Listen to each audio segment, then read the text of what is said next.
अबे रउआ लोग को प्रणाम करत तानी। अपन चैनल में रउआ लोग के स्वागत करत बानी। एक हम भोजपुरी लोकगीत गाए जातानी, पसंद आई तो रउआ लोग कमेंट में बताई और ज़्यादा से ज़्यादा शेयर करब। कि तहरे के दूल्हा मनाई ती माँ जानुआ हो, रहिता जय जतिया हमारे सोना, रहिता जय जतिया हमारे सोना, रहिता जय जतिया हमारे जान।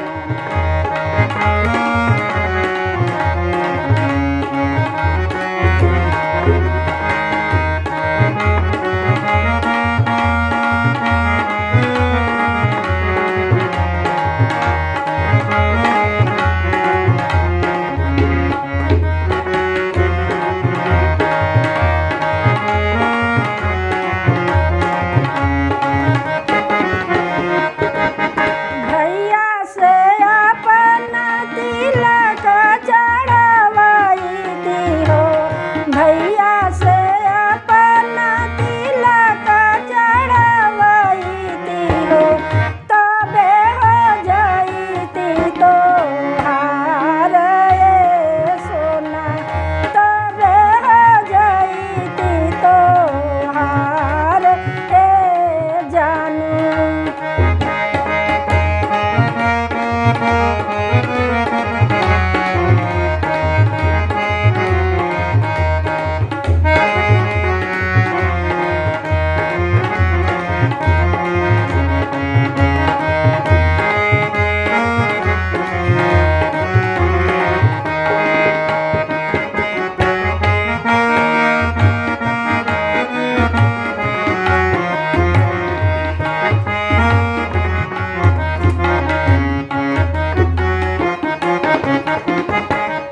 बुझे वाला नइखे जान कोई मजबूरी, बुझे वाला नइखे जान कोई मजबूरी, घरवा के इज्जत खातिर बनताटे दूरी, घरवा के इज्जत खातिर बनताटे दूरी।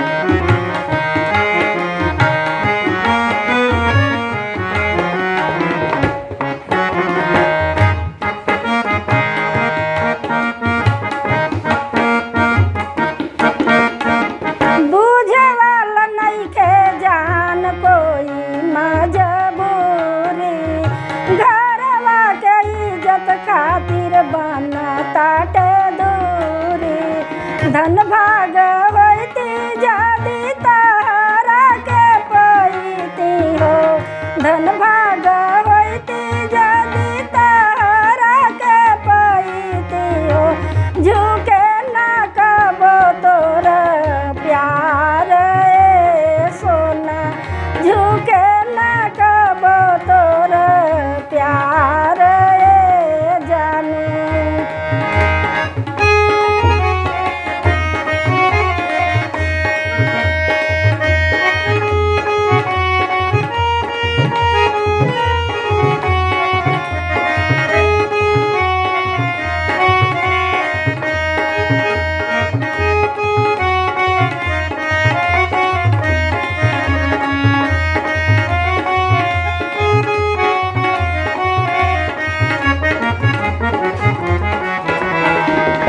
कवना कलम से करम लिखले विधाता, जुड़ नहीं पावे तो से नैया के नाता, कवना कलम से करम लिखले विधाता, जुड़ नहीं पावे तो से नैया के नाता।